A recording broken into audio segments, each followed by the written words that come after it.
ओम अज्ञानतिमिरन्धस्य ज्ञानाञ्जनशलाकया चक्षुरुन्मीलितं येन तस्मै श्रीगुरुवे नमः। नमो विष्णुपादाय कृष्णप्रेष्ठाय भूतले श्रीमते भक्तिवेदान्त स्वामिनिति नामिने। नमस्ते सारस्वते देवे गौरवाणी प्रचारिणे निर्विशेष शून्यवादी पाश्चात्यदेशतारिणे।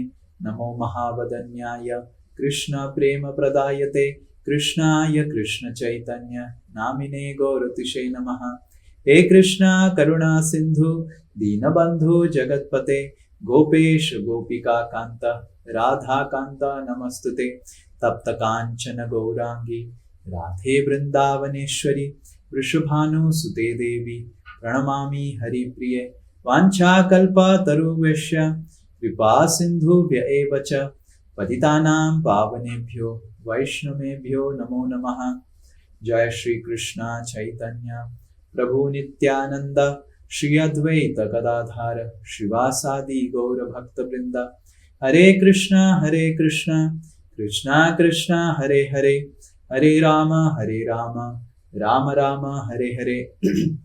मूकं करोति वाचालं पंगुं लंघायते गिरिं यत्कृपातमहं वन्दे श्रीगुरु दीनतारिणं श्री परमानंद माधवम श्री चैतन्येश्वरम।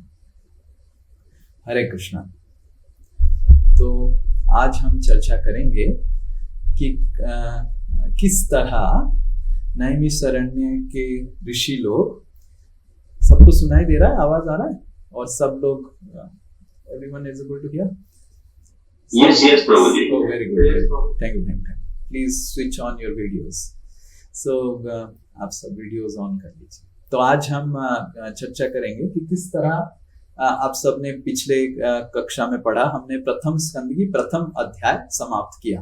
प्रथम अध्याय में हमने देखा कि किस तरह नैमिषारण्य के ऋषि लोग एकत्रित हुए हैं और सौनक ऋषि सूत गोस्वामी को प्रश्न पूछ रहे हैं और हमने 6 प्रश्न के बारे में चर्चा किया है। करेक्ट?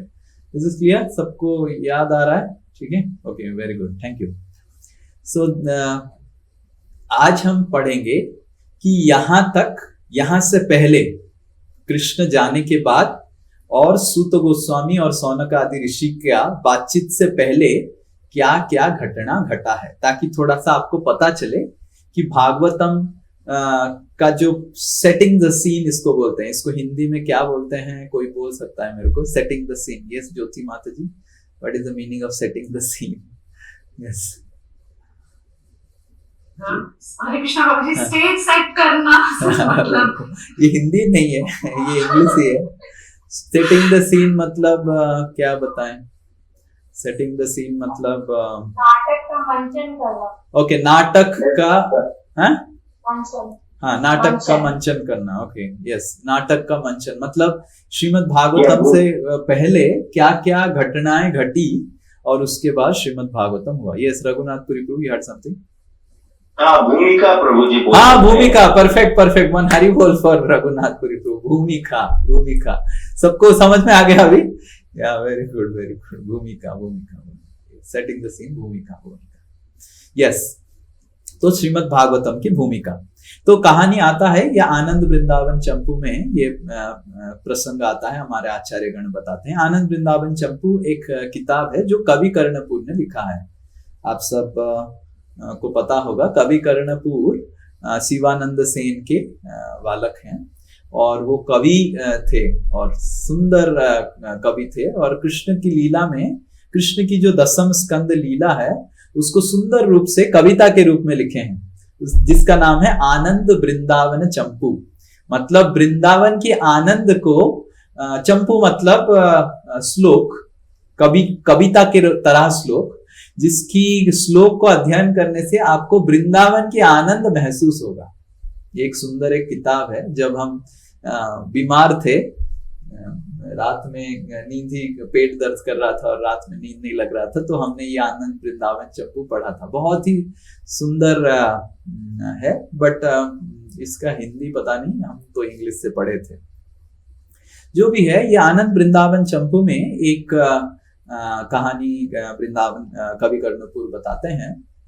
उस कहानी में ऐसे उल्लेख किया गया है कि एक दिन श्रीमती राधा रानी अपने हाथ में एक उनकी जो सुक है, श्रीमती राधा रानी का एक पेट मतलब पालतू तोता है, राइट, मेल तोता मतलब पुरुष तोता सुका, तो उसको अपने हाथ में रख के अनारदाना खिला रही थी। अनारदाना मतलब प्रोमोग्रेनेट, अनारदाना जो होता है ना, सो अनारदाना खिला के, और श्रीमती राधा रानी बोले सुका कुछ बोल सुका, है ना, तुम कुछ बोल, ऐसे श्रीमती राधा रानी बोली।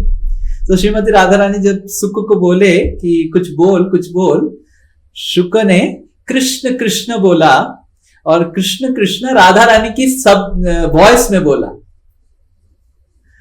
और जब सुक ने श्रीमती राधा रानी का वॉइस में बोला, राधा रानी को बहुत खुश आनंद महसूस हुआ कि अरे ये तो पूरा मेरा वॉइस रिपीट कर रहा है, यू नो। फिर राधा रानी बोली सुक फिर से बोल, ना, फिर से बोलो। तो सुक ने फिर से बोला कृष्ण कृष्ण, फिर राधा रानी की हाथ से उड़ गया और उड़ के फिर बोलने लग गया कृष्ण कृष्ण। और एग्जैक्टली राधा रानी की शब्द, मतलब जैसे राधा रानी का जो एक्सेंट है, एक्सेंट को कैसे, शैली, बातों की शैली, और जैसे ही मिठास है उनकी, एग्जैक्टली राधा रानी की मिठास की तरह बोलने लग गया सुका। तो राधा रानी बहुत खुश हो गई, फिर से बुलाई, आओ बैठो, मैं और अनारदाना खिलाना चाहता हूँ, कितना सुंदर तुम कृष्ण बोल रहा है, मेरे हिसाब में जैसे बोलता हूँ वैसे बोल रहा है। पर सुका उड़ के फिर चला गया। और आनंद वृंदावन चंपू में बताते हैं कवि कर्णपुर कि वो उड़ के नंदगांव आ गया सुका। और वो नंदगांव आके मधुमंगल और कृष्ण बैठे थे नंद भवन में बाहर आंगन में, तो एक पेड़ के ऊपर बैठ गया वो सुका, और पेड़ के ऊपर बैठ के फिर से बोला कृष्ण कृष्ण, और फिर राधा रानी की आवाज में। और जब राधा रानी की आवाज में सुक फिर से कृष्ण कृष्ण बोले, कृष्ण विचलित हो गए कि कौन है, राधा रानी आ गई, राधिका आ गई। तो ऐसे उठ के कृष्ण चारों ओर देखने लग गए और देखे कि वो सुक है। तो कृष्ण तुरंत हाथ ऐसे निकाले, तो तुरंत सुक आके कृष्ण के हाथ में बैठ गया।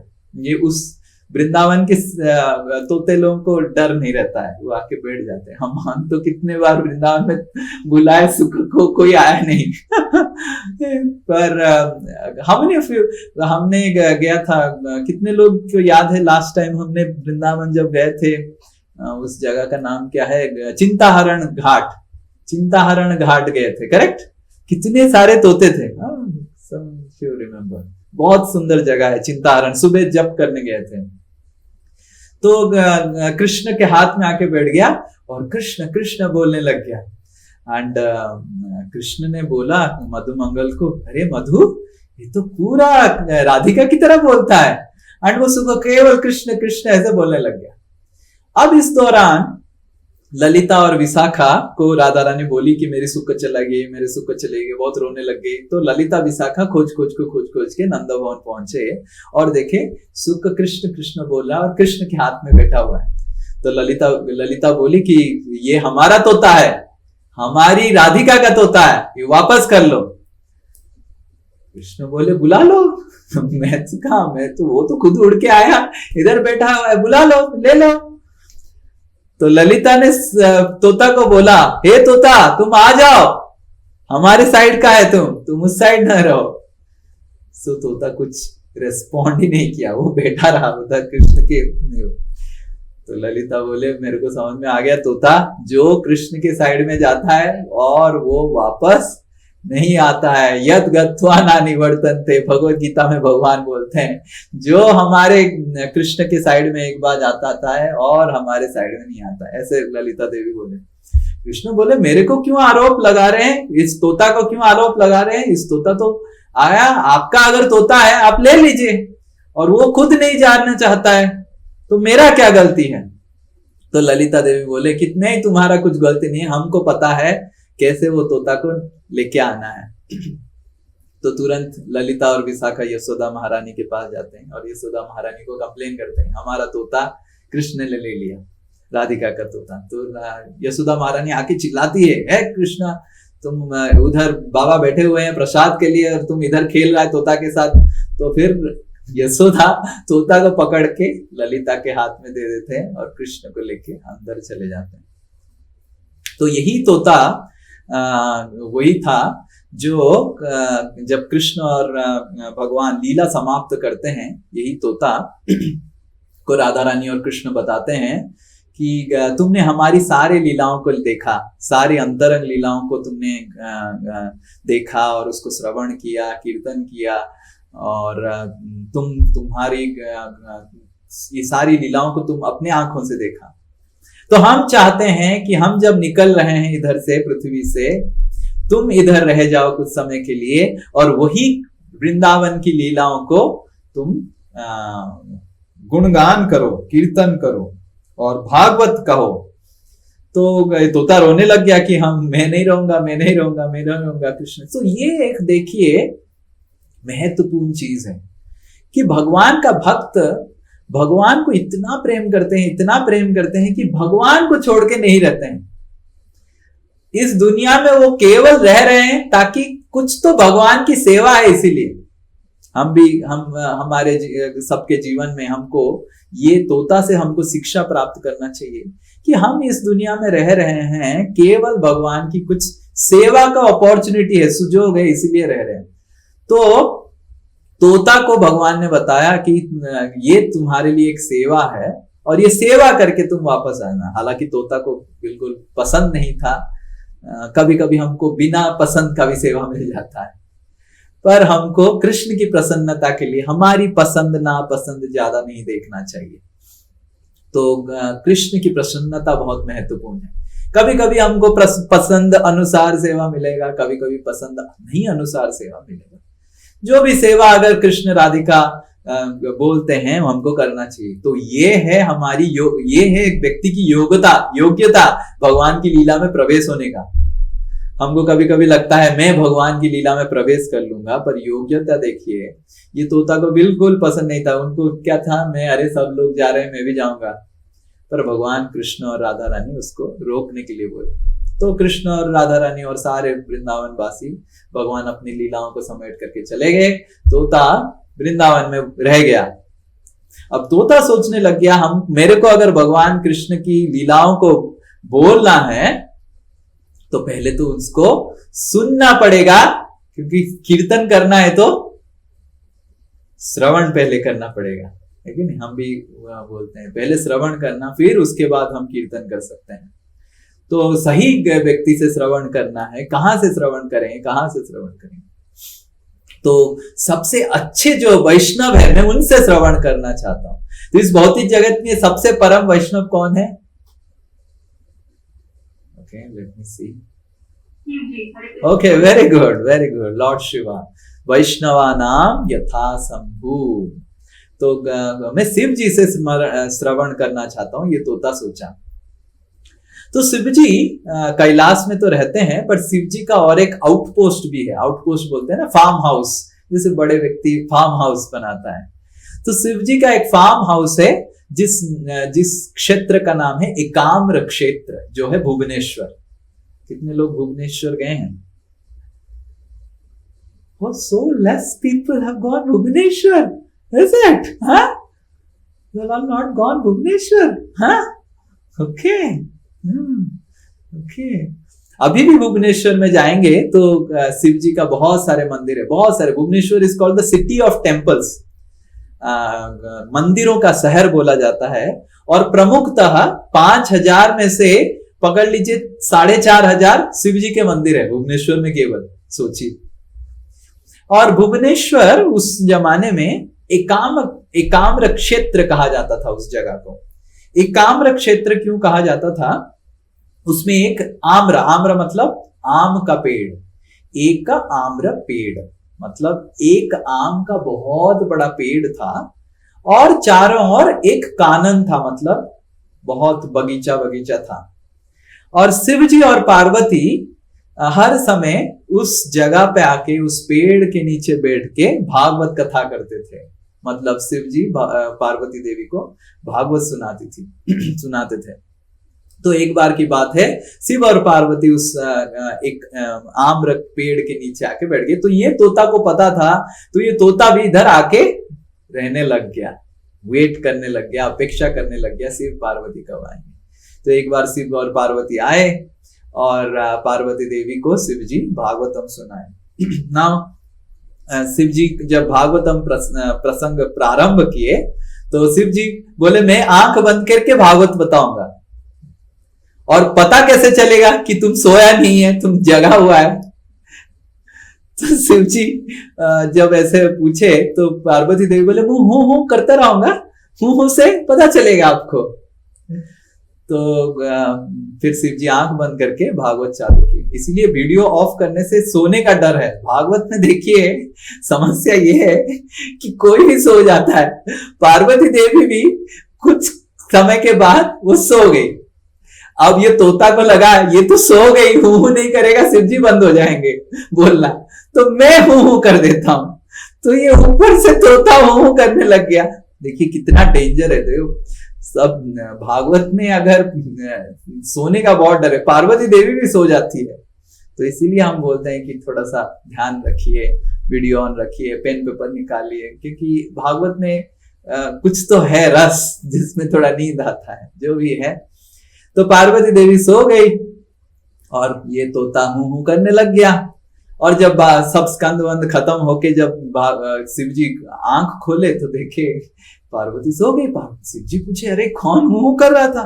मैं तो कब सो गई पता नहीं। देखिए शिव पार्वती देवी ऐसे बोलती है कि मैं कब सो गई पता नहीं चला। तो शिव जी बोले वो तो ठीक है, पर कौन हूं कर रहा है?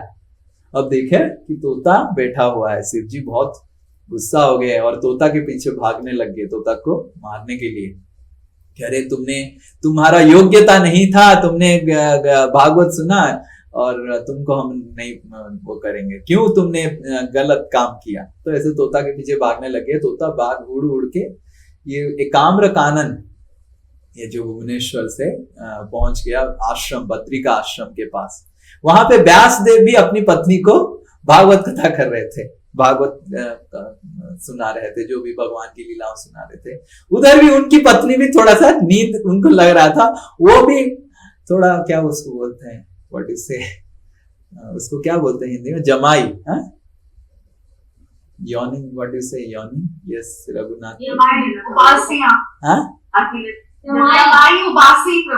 जमाई उबासी, whatever is you are able to understand. तो वो तोता जब वो किए तो उनकी व्यासदेव की पत्नी वाटिका के मुंह में प्रवेश कर ली और घुस गई। शिव जी आके खड़े हो गए, व्यासदेव को इसको मारना है, अभी इनको ही मारूंगा। व्यासदेव पड़ गए चरण में, क्यों मेरी पत्नी को मारे, क्या हो गया? ना तोता घुस गया, ना तोता ने गलती क्या किया, ना तोता ने गलती किया कि योग्य नहीं था वो, और वो भागवत सुन लिया। तो व्यासदेव पूछे शिव जी से कि उसका क्या होगा, रिजल्ट क्या होगा अगर वो योग्य नहीं था, भागवत सुन लिया, ना वो अमर हो जाएगा? तो फिर व्यासदेव बोले अगर वो अमर हो गया तो उसको मारेंगे कैसे आप? तो शिव जी बोले हाँ बहुत अच्छा, सही बोला आपने, वो अमर हो जाएगा तो कैसे मारूंगा? तो शिव जी प्रसन्न हुए व्यासदेव की उस उत्तर से और शिव जी चले गए। अब चले गए, वही तोता व्यासदेव की पत्नी के गर्भ में एक बच्चा होके बढ़ने लग गया, और व्यासदेव की पत्नी गर्भवती हो गई, और वही बच्चा बना सुखदेव, राइट, सुखदेव। पर समस्या ये है कि 3 महीना, 4 महीना, 9 महीना हो गया, बच्चा पैदा ही नहीं हो रहा है। 10 महीना, 1 साल, 2 साल, बच्चा पैदा नहीं हो रहा, और व्यासदेव बहुत विचलित हो गए, चिंतित हो गए। व्यासदेव की पत्नी भी चिंतित हो गई, निकल क्यों नहीं रहा है? तो ऐसे सालों साल हर टाइम व्यासदेव पूछते रहते थे अरे तुम निकल क्यों नहीं रहा है? तो कुछ आवाज नहीं आता था। 16 साल के बाद, सोचिए 16 साल के बाद एक बार व्यासदेव पूछे, ऐसे हाथ जोड़ के निवेदन किए कि हे पुत्र तुम क्यों नहीं निकल रहा है? तो अंदर से आवाज आया कि माया में पड़ जाऊंगा, मैं निकलूंगा ही नहीं। अंदर रहूंगा तो सेफ रहूंगा, बाहर निकलूंगा तो कितनी सारी माया प्रलोभन वस्तुएं हैं इस दुनिया में, मैं निकलूंगा ही नहीं।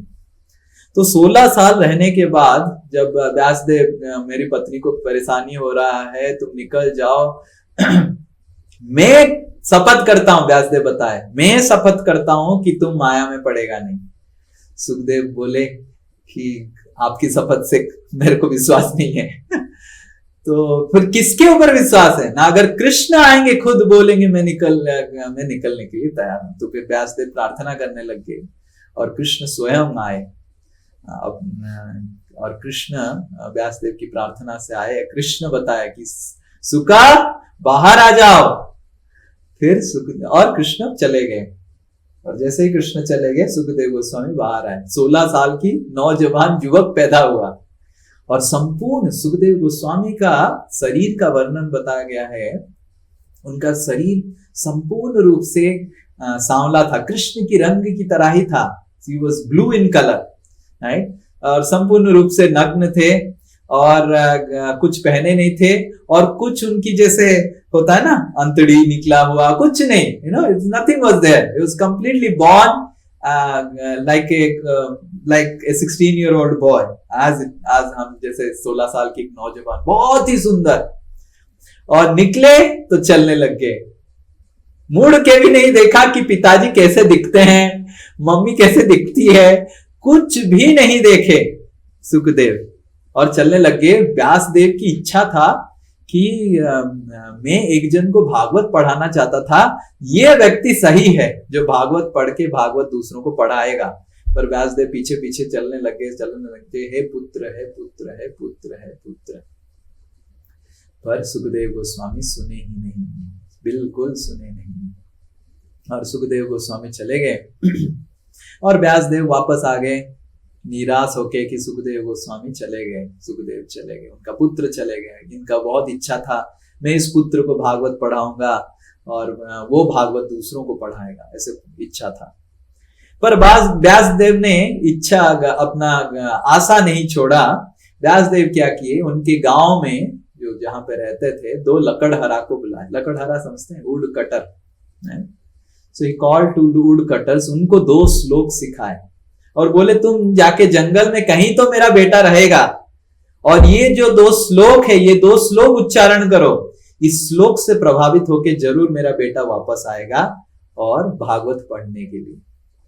सो ये 2 श्लोक जो है भागवत की सबसे महत्वपूर्ण श्लोक है, जो व्यासदेव ने लकड़हराओं को सिखाया था। जो सुखदेव गोस्वामी जो जंगल में चले गए थे, वो वापस आए अपने पिताजी से।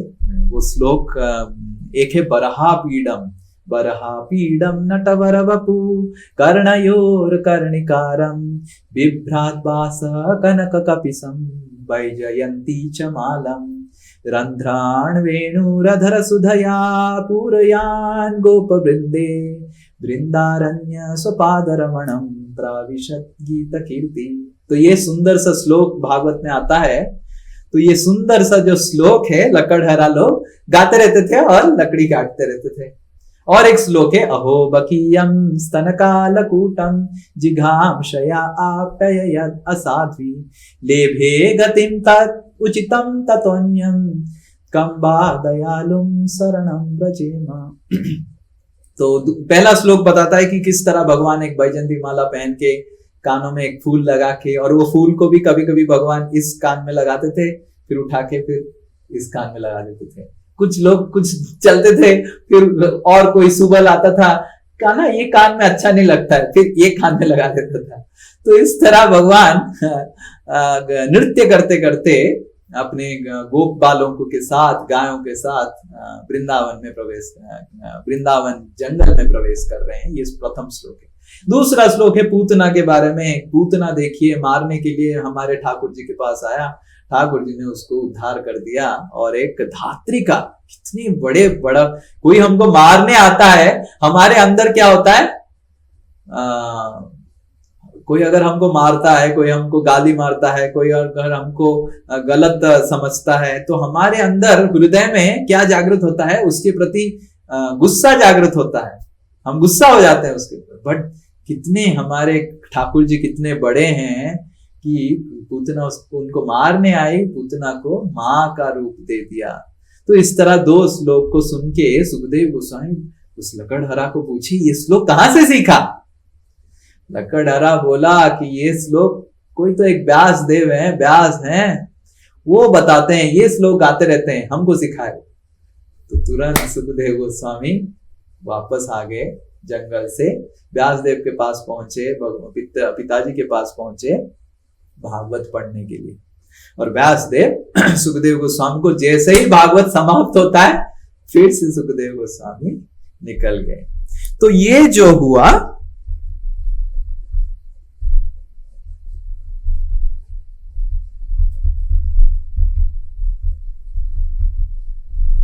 ओके, ये है भूमिका।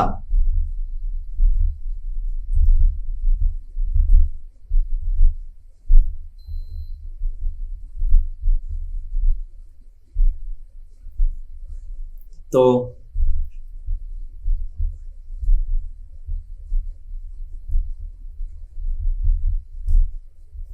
भगवान कृष्ण धरा से निकल जाते हैं और इस दौरान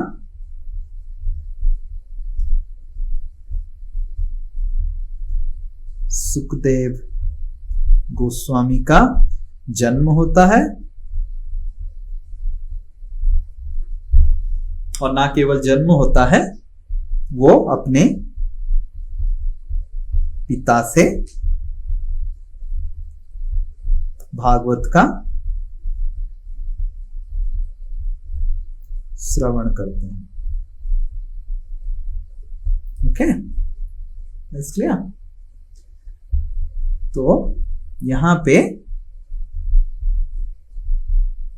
इस तरह 30 साल बीत जाता है। 30 years are passed। ओके, 30 साल के बाद एक घटना घटती है जब कृष्ण निकल जाते हैं इधर। आपको पता होगा कि कृष्ण जब निकल जाते हैं, हमने पढ़ा था, पांडव लोग भी निकल जाते हैं।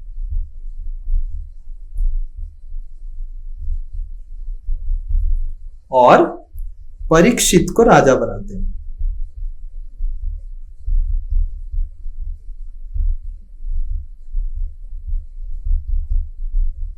करेक्ट?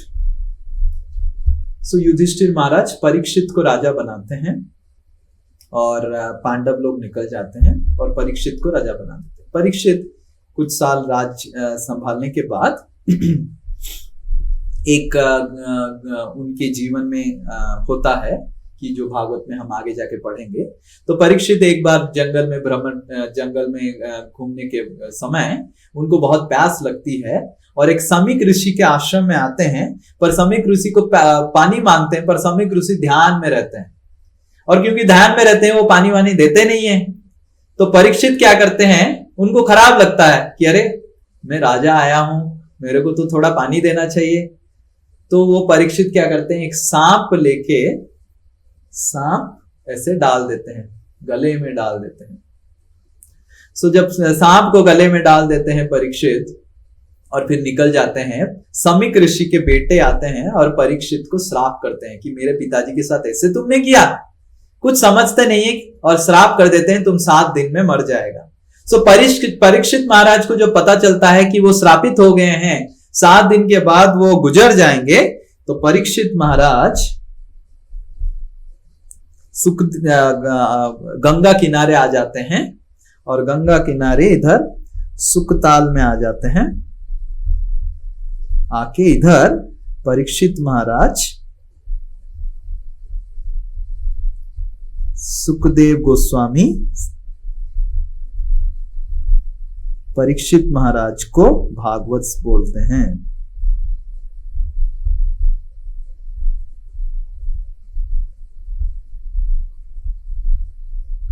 तो ये भागवत कथा जो पहला बार जो भागवत सुखदेव गोस्वामी बताते हैं परीक्षित महाराज को, कृष्ण जाने के 30 साल के बाद ये होता है।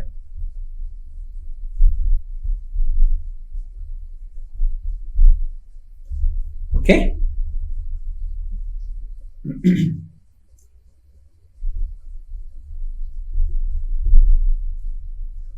तो उसके बाद पद्म पुराण में उल्लेख है कि 200 साल बीत जाता है। ये इसके बाद फिर से 30 साल बीत जाता है। हम बताते हैं क्यों ऐसे हम लिख रहे हैं। मतलब 230 साल के बाद परीक्षित और सुखदेव महाराज की सुखदेव गोस्वामी और परीक्षित महाराज के भागवत कथा के 230 साल के उपरांत पद्म पुराण में आता है। इस दौरान इधर एक बार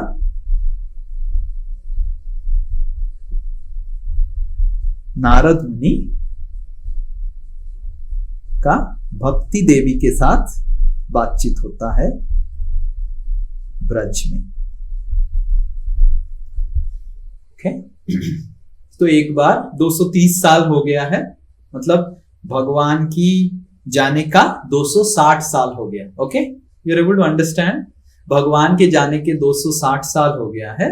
और परीक्षित महाराज और सुखदेव गोस्वामी जो सुने थे, परीक्षित महाराज को बताए थे सुखदेव गोस्वामी, उसका 230 साल हो गया। तो एक बार नारद मुनि बहुत विचलित थे, क्योंकि वो देखे कि कलयुग, क्योंकि भगवान जाने के बाद तो कलयुग आ गया था और 260 साल हो गए, मतलब अच्छा खासा कलयुग आ गया होगा। तो नारद मुनि बहुत चिंतित थे, क्योंकि जहां पे भी नारद मुनि जा रहे थे, हर जगह नारद मुनि देख रहे थे कि लोग झूठ बोलने लग गए। तो नारद मुनि परेशान हो गए कि लोग झूठ बोल रहे हैं। और नारद मुनि और एक चीज देखा, पद्म पुराण में उल्लेख है कि नारद मुनि ने देखा कि लोग अपना घर को ताला लगा रहे हैं, मतलब उससे पहले कोई ताला ही नहीं लगाता था घर में। तो ये चीज देख के कि किस तरह का, और लोग झगड़ा कर रहे हैं और लोग एक दूसरे में झगड़ा कर रहे हैं, छिद्र निकाल रहे हैं, ये इस तरह का जब नारद मुनि ने देखा तो नारद मुनि बहुत विचलित हो गए। नारद मुनि सोचे कि मैं वृंदावन चला जाता हूं। और जब वृंदावन गए, नारद मुनि ने एक सुंदर सी यमुना किनारे एक सुंदर सी महिला को देखा। ये महिला, कभी कभी माताजी लोग ऐसे बैठे रहते हैं, हमने देखा होगा, पैर ऐसा फैला हुआ और सर ऐसा, देखा है कभी? हाँ, ऐसा ऐसा पैर दो ठो निकला हुआ है, ऐसे पैर फैला के बैठते हैं। हाँ, और कभी किया आपने ऐसे? ऐसे मेरी मम्मी ऐसे बैठ के मालिश करती थी बच्चे को, तो ऐसे गोदी में डाल दिया और ऐसे मालिश किया। तो एक सुंदर सी, बहुत सुंदर सी, बहुत सुंदर लड़की ऐसे पैर फैला के बैठी हुई है और बहुत परेशान है। सुंदर लड़की है, बहुत परेशान है। उसके एक पांव के ऊपर ऐसे सर लगा के और दूसरे पांव के ऊपर ऐसे सर लगा के दो ठो बालक ऐसे सर लगा के सोए हुए हैं। ऐसे नारद मुनि ने देखा। समझ में आ रहा है आपको? एक महिला, बहुत सुंदर महिला, दो बालक ऐसे अपना सर लगा के गोदी में पड़े हुए। नारद मुनि देखा और पूछा, तुम कौन हो? तो ये लड़की बोली कि मैं भक्ति देवी हूं। सो नारद मुनि बोले कि तुम भक्ति देवी हो और ये दोनों कौन है? तो ये लड़की अपने आप का परिचय दी कि मैं भक्ति देवी हूं। तो नारद मुनि पूछे, ये दोनों कौन है? तो नारद मुनि को ये लड़की बोली कि ये ज्ञान है मेरा पुत्र और ये है वैराग्य और एक पुत्र। ये दोनों पुत्र है, ज्ञान और वैराग्य, ये मेरे दो पुत्र हैं। नारद मुनि बोले कि अरे तुम इतनी नौजवान हो पर तुम्हारे दो पुत्र हालांकि छोटे छोटे हैं, कद में छोटे हैं, पर वो बूढ़े हो गए हैं, उनका बाल पक गया है, वो रूखे सूखे हो गए उनका, और दांत गिर गया है। ऐसा कैसा? तुम अगर इतनी छोटी हो, तुम्हारे बेटे लोग भी अच्छे होने चाहिए, सुंदर होना चाहिए, तुम्हारे बेटे लोग ऐसे कैसे हो गए? नारद मुनि ने पूछा। तो भक्ति देवी बोली कि जब मैं कृष्ण गुजरे तो मेरा ऐसे हालत हो गया, मैं भी बूढ़ी हो गई थी जब कृष्ण गुजरे। कोई भक्ति नहीं कर रहा है तो मैं भी बूढ़ी हो गई, तो मैं इधर उधर जाने लग गई, भागने लग गई, फिर भी मेरे को कहीं राहत नहीं मिला। फिर मैं इधर ब्रज में आ गई और जैसे ब्रज में आई मैं, फिर से मैं सुंदर एक युवती की तरह बन गई, पर मेरे बेटे लोग ठीक नहीं हो रहे। मेरे बेटे लोग ब्रज में आने के बाद भी उनका उम्र ठीक नहीं हो रहा है, वो अभी भी बूढ़े हैं। ऐसे भक्ति देवी बोले। नारद मुनि बोले मेरे को पता है तुम्हारे बेटे लोगों को कैसे जवान करना है। तो भक्ति देवी बोली करिए। नारद मुनि बैठ गए और नारद मुनि भगवत गीता का श्लोक उच्चारण करने लग गए, ये सोच के कि ज्ञान और वैराग्य अच्छे हो जाएंगे। और भगवत गीता का सारा श्लोक उच्चारण करने के बाद भी ज्ञान वैराग्य थोड़ा सा उठे, फिर से जमाई मारे, फिर सो गए और बूढ़े के बूढ़े रह गए। तो नारद मुनि बोले बाप रे, भगवत गीता से भी ठीक नहीं हो रहे। फिर पद्म पुराण में उल्लेख है कि किस तरह नारद मुनि उपनिषद गाने लग गए, वेद गाने लग गए, उठे ही नहीं वेद और उपनिषद सुन के ये दोनों। तो नारद मुनि और भी विचलित हो गए और बोलने लगे भक्ति देवी को, शायद मेरा भक्ति सही नहीं है, मैंने शायद ठीक से भक्ति नहीं किया, इसीलिए ये तुम्हारे बेटों को ठीक नहीं कर पा रहा हूं। नारद मुनि ब्रज छोड़ के आ जाते हैं बद्रिका आश्रम तपस्या करने के लिए, कि मैं तपस्या करूंगा, तपस्या से मेरे को योग्यता मिलेगा और योग्यता से मैं जाके अगर फिर से ज्ञान वैराग्य को ठीक कर सकता हूं। तो जब नारद मुनि तपस्या कर रहे थे उस समय, इस दौरान बद्रिका आश्रम में, ये हो रहा है बद्रिका आश्रम में, ये सुखदाल, ये हो रहा है बद्रिका में। तो इधर चतुष्कुमार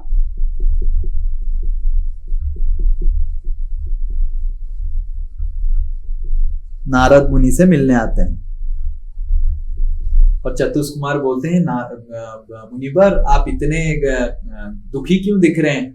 तुम नारद मुनि सारा कहानी बताते हैं, कलयुग कैसे आ गया, भक्ति देवी कैसे हो गई, ज्ञान वैराग्य भी ऐसे बूढ़े हो गए, तो कैसे होगा, क्या हम कर सकते हैं।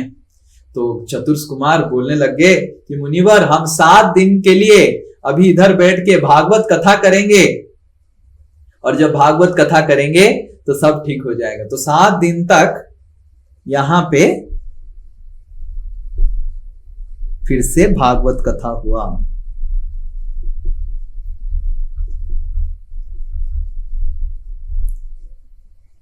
ओके, 7 दिन तक इधर भागवत कथा हुआ और 7 दिन की भागवत कथा के बाद स्वयं भक्ति देवी आविर्भूत होती है बद्रिका में और उनके 2 बेटे ज्ञान और वैराग्य भी आविर्भूत होते हैं। दोनों बेटे पूरा जवान हो गए हैं, चकचक दिख रहे हैं और नारद मुनि दोनों बेटे और भक्ति देवी को देख के, हृष्ट पृष्ट देख के नृत्य करने लग जाते हैं।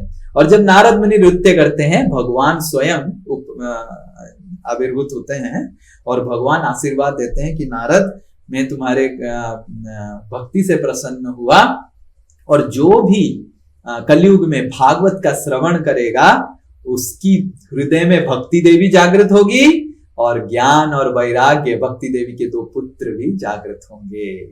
तो ये समझ में आ रहा है, you are able to understand. तो ये दोनों जागृत होंगे। ऐसे चतुष्कुमार नारद मुनि को भागवत कथा करते हैं और ये 260 साल के बाद होता है, भगवान जाने के बाद।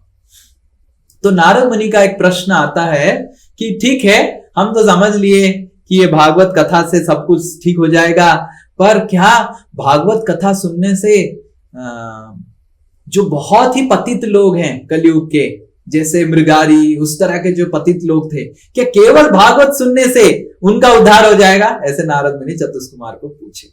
और जब पूछे चतुष्कुमार 30 साल पहले की एक घटना इधर बताए नारद मुनि को। तो ये जो घटना 30 साल पहले की घटना चतुष्कुमार ने नारद मुनि को बताया कि एक घटना हम बताना चाहते हैं 30 साल पहले भागवत कथा के ऊपर, जो आप सुन के हैरान हो जाएंगे। ये बताते हैं गोकर्णा का कहानी बताते हैं। ओके, थोड़ा समझ में आ रहा है, थोड़ा आगे पीछे हम कर रहे हैं, जैसे पद्म पुराण में उल्लेख है तो उसी हिसाब से हम उसको बता रहे हैं। तो 30 साल पहले नारद मुनि चतुष्कुमार को बताते हैं कि 30 साल पहले की एक घटना बताते हैं। मतलब 30 साल पहले मतलब भगवान जाने के बाद 230 साल के बाद ये घटना हुआ है और सुखदेव गोस्वामी भागवत कथा के बाद 200 साल के बाद ये घटना हुआ है। तो ये कहानी आता है आत्मदेव ब्राह्मण की।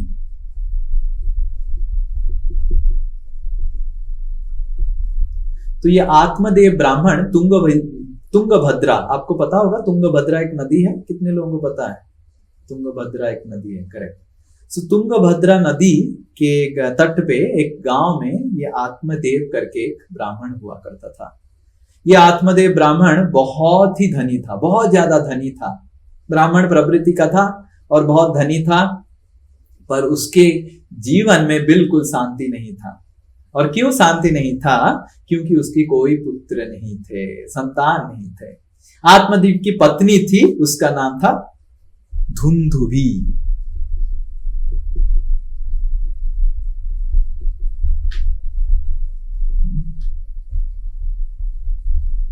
आत्मदेव और उसकी पत्नी धुंधुभी। तो धुंधुभी थोड़ी सी अजीब टाइप की महिला थी, थोड़ा पता नहीं कैसे अभी अजीब टाइप की महिला थी। तो हर समय डर जाती थी, भय प्राप्त करती थी, और थोड़ा सा उसकी मानसिक स्थिति सही नहीं थी धुंधुभी का। तो आत्मदेव ऐसे तो बहुत विचलित रहते थे, संतान नहीं है, संतान नहीं है। एक बार आत्मदेव जंगल गए थे, जंगल में एक सन्यासी से मिले। सन्यासी देखे आत्मदेव बहुत उनकी मुखमंडल में आनंद नहीं है, तो पूछे आपकी क्या समस्या है? आत्मदेव बताए कि मेरे पास कोई संतान नहीं है, मेरे इतना धन है, सब कुछ है, पर संतान नहीं।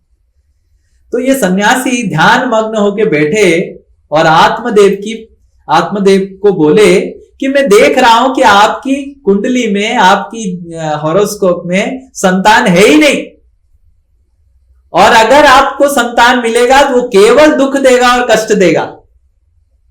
तो आत्मदेव बोले कि नहीं, मेरे को तो संतान चाहिए, मेरे को जरूर संतान चाहिए। तो बहुत जबरदस्ती करने के बाद सन्यासी ने आत्मदेव को एक फल दिया। तो बोले ये फल को आप अपने पत्नी को दे दीजिए, पत्नी फल खाएगी तो गर्भवती हो जाएगी, कुछ मंत्र उच्चारण करके। तो आत्मदेव बहुत प्रसन्न हो जाता है, लेके आता है ये फल, और फल जब लेके आता है धुंधुभी को दे देता है। अब धुंधुभी को वो फल मिलता है, और जब धुंधुभी को फल मिलता है तो धुंधुभी वो फल को देख के सोचते रहती है, अरे ये फल खाने से क्या होगा? आत्मदेव बोलता है ये फल खाने से तुम गर्भवती हो जाएगा, हमारा संतान होगा। तो आत्मदेव फिर चले जाते हैं, और धुंधुभी ये फल देखती है और बोलती है, अरे मैं इसको फल खा लिया, गर्भवती हो गया, और फिर बच्चा हो गया। मान लीजिए कोई डकायत आया, हमारा इतना धन है, अगर इतने सारे डकायत अगर हमको आके अटैक करेंगे, हमारा धन लेंगे, मैं गर्भवती अवस्था में दौड़ पाऊंगी क्या? तो मैं तो दौड़ ही नहीं पाऊंगी गर्भवती अवस्था में, और क्योंकि मैं दौड़ नहीं पाऊंगी गर्भवती अवस्था में, इसीलिए मेरे को फल नहीं खाना चाहिए। और दूसरा चीज, ये अगर जो लड़का है वो अगर निकला नहीं, मेरे शरीर में ही रुक गया सुखदेव की तरह, तो बहुत समस्या हो जाएगा। तो इसीलिए मैं ये फल को नहीं खाऊंगा। तो धुंधुभी क्या की, वो फल को अपने गाय को दे दी, वो गाय ने खा लिया। तो इसीलिए थोड़ा सा मानसिक जो भी था, तो धुंधुभी अपने वो फल को गाय को दे दी, गाय ने खा लिया वो फल, और धुंधुभी चली गई अपनी बहन के घर में। बहन भी गर्भवती थी, और बहन को कुछ पैसा वैसा दे दी, और बोली तुम्हारा जो बच्चा होगा मैं ले लूंगा, और मेरे पति को दिखा दूंगा, बोलूंगा ये मेरा बेटा है। तो वो ऐसे होती है, और फिर धुंधुभी की जो बहन है वो भी एक संतान उत्पन्न होता है, बेटा उत्पन्न होता है, और वो लेके आती है, उस संतान का नाम होता है धुंधुकारी।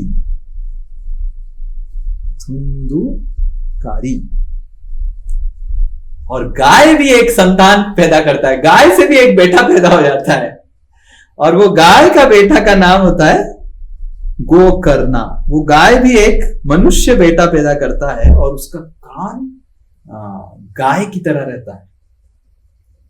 तो गाय भी एक मनुष्य बेटा पैदा करता है, पर उसका कान गाय की तरह रहता है, उसका नाम है गोकर्णा। सो ये आत्मदेव बहुत खुश हो जाते हैं कि अरे मेरे पास एक बेटा नहीं था और भगवान ने 2 बेटा दे दिया, और बहुत त्योहार होता है, सब कुछ होता है। पर समस्या ये है कि ये धुंधुकारी जो होता है बहुत ही बदमाश निकलता है, और ये गोकर्णा बहुत अच्छा एक सुंदर भक्तिमय संतान बेटा होता है। धुंधुकारी क्या करता है, खेलते समय जो जिसके साथ खेल रहा है उसको कुएं में धकेल के आ जाता है और चोरी करता है, ये बहुत गलत कार्य करता है। और धुंधुकारी का कार्य देख के आत्मदेव और गोकर्णा दोनों ही निकल जाते हैं। गोकर्णा बोलता है पिताजी आप निकल जाइए, अभी हो गया, आप तीर्थ यात्रा में चले जाइए, और मैं भी तीर्थ यात्रा में चले जाता हूँ। तो धुंधुकारी जब पिता और भाई निकल जाते हैं, गोकर्णा और आत्मदेव निकल जाते हैं, और भी उसका अत्याचार बढ़ जाता है, तो वो अपने माता को हर समय मारता रहता है। पद्म पुराण बताता है कि 5 वेश्याओं को आखिर आत्मदेव धुंधुकारी अपने घर में रखता है, और सारे पैसा वैसा सब उड़ाने लग जाता है। और एक दिन इतना मारता है अपने मम्मी को, इतना माता जी को मारता है कि धुंधुकारी के अत्याचार में वो सुसाइड कर लेती है। कौन? धुंधुवी। और फिर ये 5 वेश्या लोग एक दिन धुंधुकारी का भी हत्या करके सारा धन लेके चले जाते हैं। तो 2-3 साल के बाद गोकर्णा वापस आता है, वापस आके देखता है घर में कोई नहीं है, मम्मी नहीं है और भाई नहीं है, कुछ नहीं है। गांव वालों से समझता है कि क्या हो गया। तो जब घर में रात में रुकता है तो आवाज होने लग जाता है घर में, जैसे भूत का। तो फिर गोकर्णा को पता चलता है कि मेरे भाई भूत बन गया, इतना पाप किया तो भूत बन गया। तो धुंधुकारी गोकर्णा को भूत के शरीर में बताता है कि मैं भूत बन गया, मेरे को उद्धार करो। तो गोकर्णा बहुत सारे चीजें पढ़ने लग जाता है, कैसे उद्धार होगा, कैसे उद्धार होगा। पता चलता है कि हरि कथा और हरि नाम से ही उद्धार होता है कलयुग में। तो गोकर्णा धुंधुकारी के लिए पहला भागवत कथा और सप्ताह आयोजन करता है। तो इधर पद्म पुराण में आता है, इधर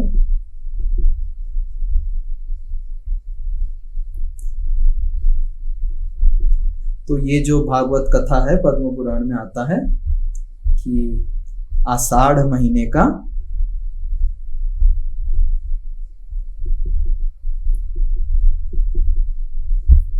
शुक्ल पक्ष नवमी में होता है।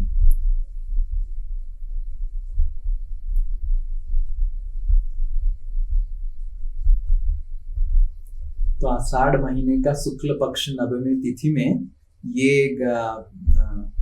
ये जो भागवत सप्ताह आयोजन होता है। और ये जो सुखदेव गोस्वामी जो भागवत कथा किए हैं, तो ये भागवत कथा भाद्र महीने में होता है। भाद्र महीना की शुक्ल पक्ष में और नवमी तिथि में ये भागवत होता है, जैसे पद्म पुराण में से लिखा हुआ है। और जब भागवत सुनने के बाद गोकर्णा जब भागवत कथा हुआ तो धुंधुकारी के लिए वैकुंठ से विमान आता है, और वैकुंठ विमान में धुंधुकारी बैठ के फिर निकल जाता है। तो ये कहानी ये जो चतुर्स कुमार नारद मुनि को बताते हैं कि केवल भागवत श्रवण से सारे पाप दूर हो जाएंगे, पर भागवत को ध्यान पूर्वक श्रवण करना पड़ेगा। कभी कभी हम ध्यान पूर्वक श्रवण नहीं करते हैं, अपने वो ध्यान नहीं देते हैं। तो भागवत को ध्यान पूर्वक श्रवण करना चाहिए। और जब गोकर्णा धुंधुकारी का प्रसंग आता है तो उधर लिखा हुआ है पद्म पुराण में कि जितने सारे जो गांव वाले भी सुनते हैं भागवत आके, गांव वाले बोलते हैं अरे गोकर्णा तुम्हारा भाई इतना पाप किया था वो सुन के निकल गया, पर हम क्यों नहीं निकले, हम क्यों नहीं निकले, हमको भी तो निकलना चाहिए। तो ऐसे गांव वाले गोकर्णा को पूछते हैं। तो गोकर्णा को पता नहीं हम क्यों नहीं निकले।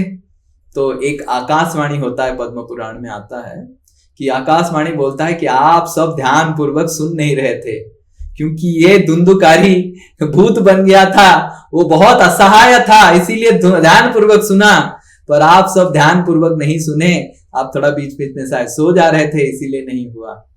तो फिर से जो गांव वालों ने फिर से भागवत कथा किया, गोकर्णा फिर से बताया, भागवत पढ़ा, और इस बार सारे गांव के लोग और गोकर्णा सब कोई भगवत धाम चला गया। तो ये कहानी पद्म पुराण में आता है, जो चतुष कुमार नारद मुनि को बताते हैं भागवत की महिमा के बारे में। तो उसके बाद जब यहाँ पे ये सब होने के बाद यहाँ पे सूत गोस्वामी और सौनक ऋषि जो वो हैं, यहाँ पे कहीं पे तो ये घटना की डेट मेंशन नहीं है, यहाँ पे कहीं पे तो वो घटना होती है जो भागवत हम अभी पढ़ रहे हैं। तो जो भागवत हम अभी पढ़ रहे हैं सूत गोस्वामी और सौनक ऋषि का, वो कृष्ण जाने के 260 साल के बाद इस तरह होता है। तो ये पूरा संपूर्ण रूप से इस तरह श्रीमद् भागवतम की भूमिका है। श्रीमद् भागवतम जो हम पढ़ रहे हैं वो है तो हम जो श्रीमद् भागवत पढ़ रहे हैं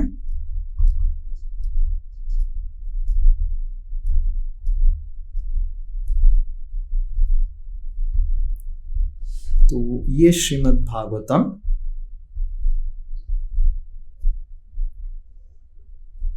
सूत और सौनक ऋषि जो नैमिषारण्य में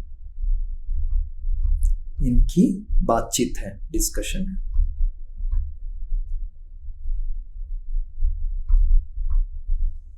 और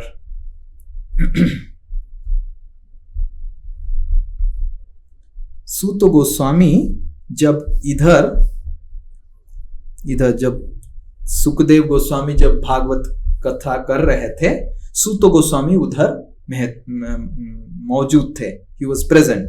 तो सूत गोस्वामी सुखदेव और परीक्षित का बातचीत के बारे में उल्लेख करते हैं।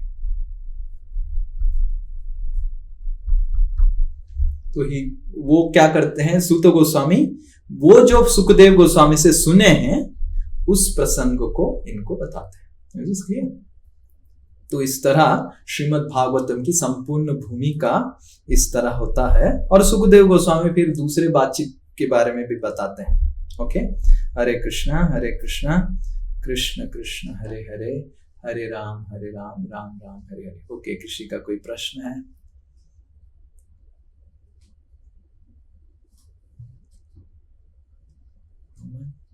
यस, हरे कृष्णा प्रभु। ओके, प्रभु जी वो जो श्लोका जो आप बताए थे प्रभु जी, वो किस स्कंद से है? 2 श्लोका जो हमने बताया था वो स्कंद, एक श्लोका 10वें स्कंद से है, एक श्लोका 3य स्कंद से है।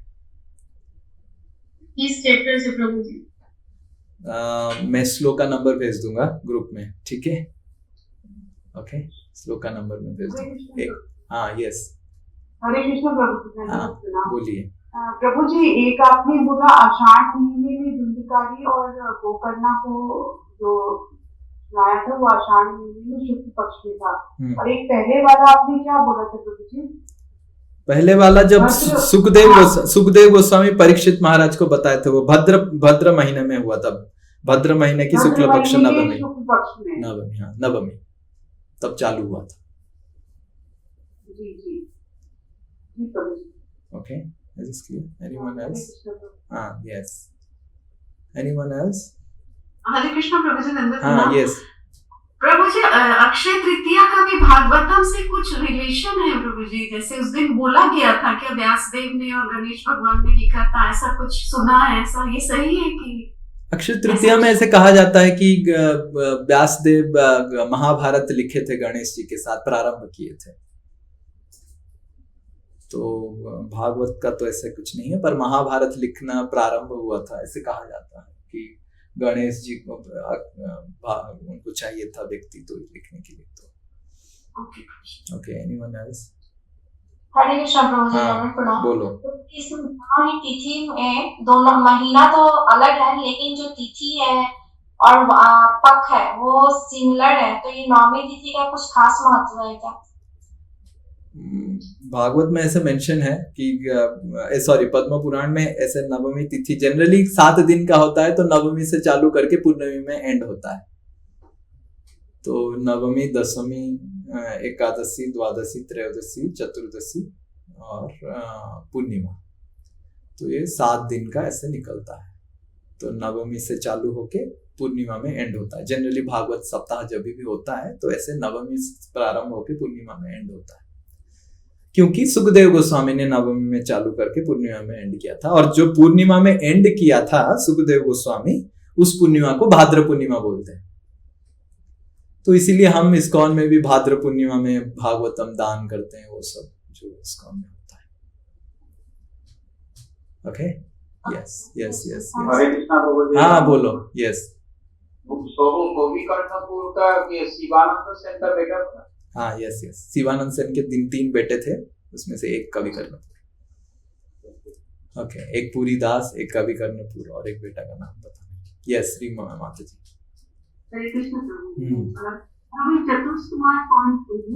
चतुर्थ कुमार जो 4 बालक ब्रह्मा के पुत्र जो शादी नहीं किए थे, सनक, सनातन, सनातन और सनत कुमार।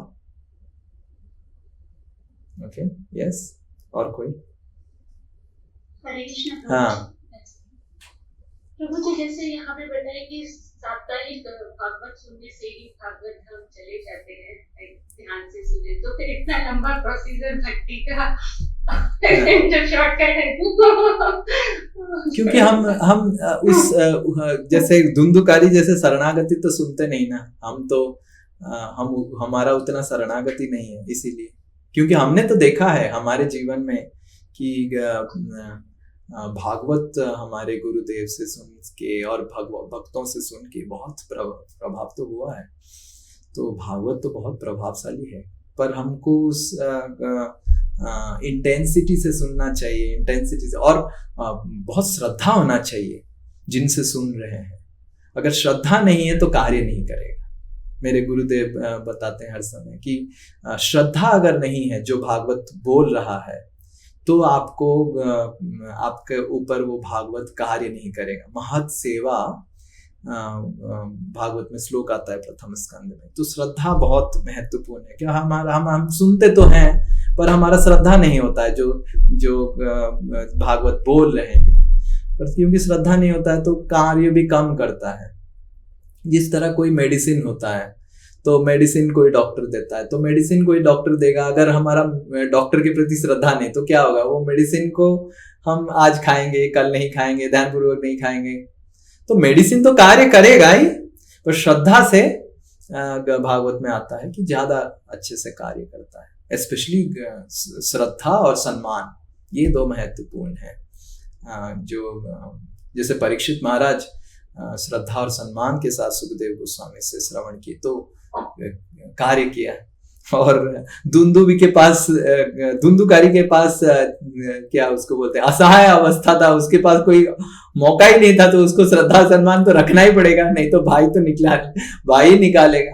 तो श्रद्धा सम्मान हम नहीं करते हैं। तो इसीलिए हमने भी देखा है कि इतना साल हो गया इस्कॉन में, जो श्रद्धा के साथ भक्ति करता है, जो सम्मान के साथ भक्ति करता है, गुरुवर्गों की श्रद्धा करता है, सम्मान करता है, तो उनका प्रगति बहुत जल्दी होता है, बहुत तीव्रता से होता है। और जो श्रद्धा और सम्मान नहीं लगता है गुरुवर्गों से और जो भागवत सुनकर, इसीलिए हमारे मंदिर में भी जब भी कोई हमारे से कोई नीचे मतलब हमारे से कोई नया व्यक्ति भी कोई भागवत कथा करता है तो हम कितना सम्मान देते हैं, गार्लैंड पहनाते हैं, वो करते हैं। क्यों सम्मान करते हैं? नहीं, तो हमको समझना चाहिए कि जो भागवत कथाकार कर रहा है, कथा दे रहा है, उनको सम्मान करना चाहिए। और जितना हम सम्मान करेंगे, उतना श्रद्धा करेंगे, उतना हमारी जीवन में भी वो भागवत, क्योंकि हमको समझना चाहिए भागवत एक पर्सनालिटी, एक व्यक्तित्व है, वो भगवान खुद कृष्ण ही है। पद्म पुराण में श्लोक आता है कि किस तरह भागवत खुद एक पर्सन है। तो हमको ये एक श्रद्धा और सम्मान रहना चाहिए, भागवत के प्रति श्रद्धा सम्मान रहना चाहिए। 2 प्रकार के भागवत कहा गया है, एक है ग्रंथ भागवत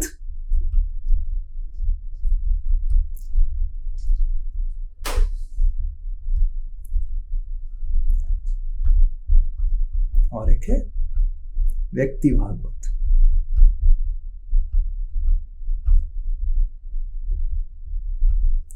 सो हमारा ग्रंथ भागवत के प्रति तो श्रद्धा रहता ही है, ग्रंथ मतलब जो किताब हमारी, पर व्यक्ति भागवत के प्रति भी श्रद्धा बहुत महत्वपूर्ण है। और ग्रंथ भागवत हमारे जीवन में कार्य करेगा जब व्यक्ति भागवत के प्रति हमारा सम्मान, श्रद्धा और सम्मान रहेगा।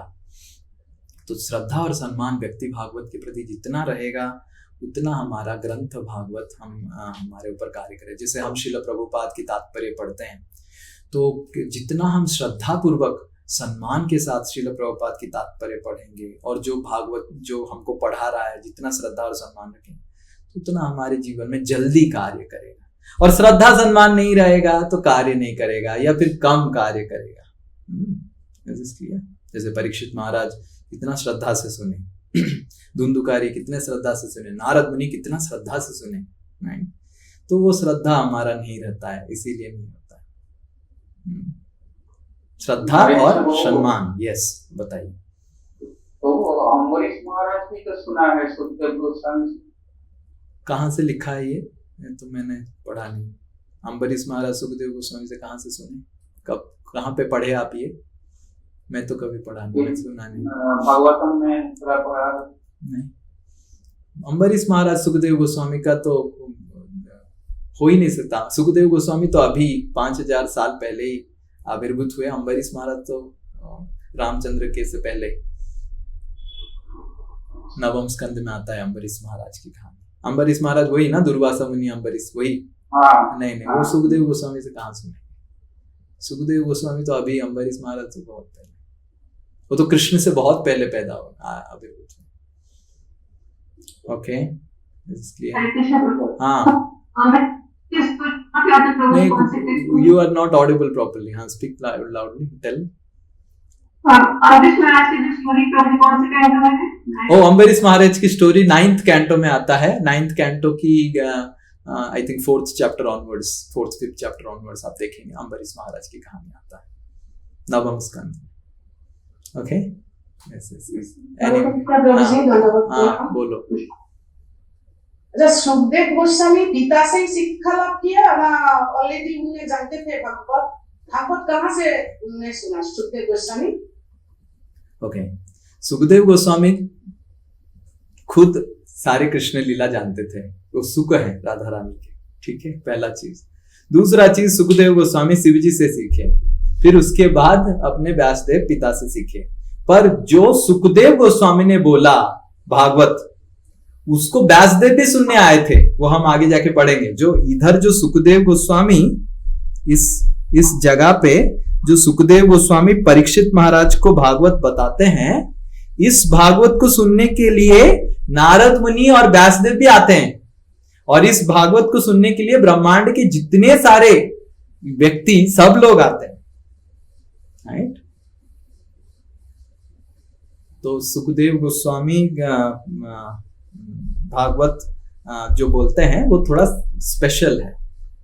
सुख मुखा हम पढ़ेंगे, अगले क्लास में पढ़ेंगे किस तरह सुखदेव गोस्वामी का जो भागवत जो बताते हैं परीक्षित महाराज को स्पेशल। ओके,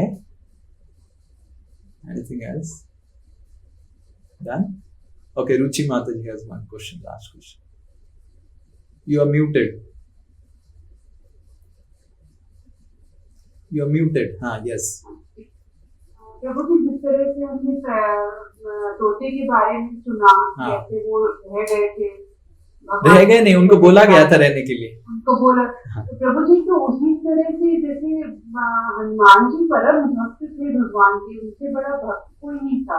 तो जब भगवान भी वैकुंठ गए, सबको साथ में देखे, इवन जो अयोध्या वासी थे वो भी बोले हम आपके साथ चलेंगे, सबको ले गए भगवान, मगर हनुमान जी को वो भी छोड़ गए थे। हाँ, तो प्रश्न क्या है? तो मतलब प्रश्न ये है कि भक्तों को मतलब किस कारण से हनुमान जी को भगवान छोड़ गए? भक्त लोग रहेंगे नहीं तो हमको भक्ति कौन सिखाएगा? भक्त लोग रह जाते हैं तो भक्ति सिखाते हैं। और हमको समझना चाहिए हनुमान जी चिरंजीवी है, और इस भौतिक जगत में एक जगह है जिसका नाम है किम पुरुष लोक, भागवत में आता है। किम पुरुष लोक में हनुमान जी रहते हैं। तो हनुमान जी चिरंजीवी है, और जब रामचंद्र आविर्भूत हुए थे तो हनुमान जी किम पुरुष लोक से आए थे, लीला करके गए, राइट? और फिर वापस चले जाते हैं और फिर कंटिन्यू करते हैं।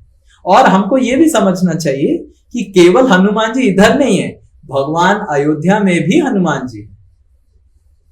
जो आध्यात्मिक अयोध्या है, आध्यात्मिक जगत में, उधर भी हनुमान जी है। ऐसा नहीं कि केवल इधर है, उधर भी है। जैसे नारद मुनि इधर भी प्रचार कर रहे हैं और उधर भी हैं भगवान के साथ। तो भगवान जैसे जैसे विस्तार करते हैं, उनके भक्त लोग भी विस्तार करते हैं, भगवान के साथ लीला करते रहते हैं। ऐसा होता है। वंडरफुल लाइफ ना, भगवान के साथ घूमना। भगवान के साथ घूमना कितना, सोचिए अर्जुन का कितना अच्छा भाग्य है भगवान के साथ। और भगवान के साथ घूमने के लिए पहले बहुत अभ्यास करना पड़ेगा, नहीं तो उधर जाके भगवान को ही अपराध कर लेंगे हम। भगवान के ज्यादा करीब रहेंगे तो भगवान के ही अपराध कर लेंगे। तो इसलिए हम ऐसे कर रहे हैं। Okay, is this clear? Thank you प्रभु जी। हाँ, और प्रभु हरे कृष्ण। हाँ, यस यस। वो गलती से बोल दिया। तो वो इसमें लिखा है पद्म पुराण में, गौतम मुनि बोला है अम्बरीश को, जे सुखदेव गोस्वामी प्रति जो श्रीमद् भागवत लिखा है वो तुम सुनो, तुम पढ़ो शुरू से एकदम शेष तक, परीक्षित महाराज के तक। तो मेरे को उसको पढ़ना पड़ेगा, मैं तो कभी पढ़ा नहीं है। कहाँ पे आता है उसका? सेकंड द्वितीय स्कंद में आता है। और तो मेरे को आप व्हाट्सएप कीजिए श्लोक नंबर, मैं थोड़ा पढ़ना पड़ेगा कि क्या, कौन अम्बरीश क्या है। ठीक है, गौतम मुनि में इंस्ट्रक्शन दिया अम्बरीश। ओके, ठीक है, आप पढ़िए, क्योंकि भागवत जो है आप भेजिए मेरे को, मैं पढ़ना चाहता हूँ। ठीक है, हाँ ठीक है, ओके, यस। हाँ, प्रभु जी, जो शंकर भगवान पार्वती जी को जो भागवत करते हैं, हाँ, और फिर गोकर्णा जो भागवत करते हैं, हाँ, और सुखदेव गोस्वामी जो भागवत करते हैं, ये सारे भागवत में डिफरेंसेस है या फिर भागवत हरि कथा है जो मतलब जो कहा गया है? तो सारे डिफरेंस में, सारे भागवत में डिफरेंस है। तो भागवत मतलब हरि कथा, ठीक है, भागवत मतलब हरि कथा, भगवान के बारे में। भागवत मतलब भगवान के बारे में, भगवान के भक्तों के बारे में। भागवत शब्द का दो अर्थ होता है, भगवान का। भागवत मतलब भगवान का, ये है भागवत। तो भगवान का कौन है? भगवान का है, भगवान के बारे में है और भगवान के भक्तों के बारे में। जब भी हम भगवान और भगवान के भक्तों को गुणगान करते हैं, उनके बारे में गुणगान करते हैं, वो है भागवत, राइट? तो उसको भागवत कहा जाता है, भागवत कथा कहा जाता है।